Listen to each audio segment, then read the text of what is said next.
Ulah sieun sumping ka Gusti Yesus. Gusti Yesus tangtos ngahapunten dosa Bapak Ibu.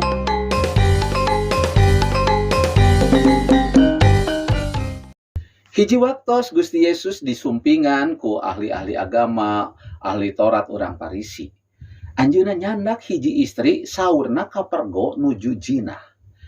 Aranjeunna bade ngadoja ka Gusti Yesus hoyong terang kumaha pamadegan Gusti Yesus. Gusti cenah ieu istri kapendak nuju jinah, kedah dikumahakeun. Numutkeun hukum Taurat eta istri kedah dibaledogan dugikeun ka maot. Saur Gusti Yesus, "Mangga, lakukan eta." Tapi anu pangpayuna ngabaledogan anjeunna anu teu ngagaduhan dosa. Bapak Ibu, nalika urang midamel kasalahan atanapi dosa, ulah sieun sumping ka Gusti Yesus. Gusti Yesus tangtos ngahapunten dosa Bapak Ibu. Sakumaha ageungna saha kumaha beratna, dosa Bapak Ibu dihapunten ku Gusti Yesus. Amin.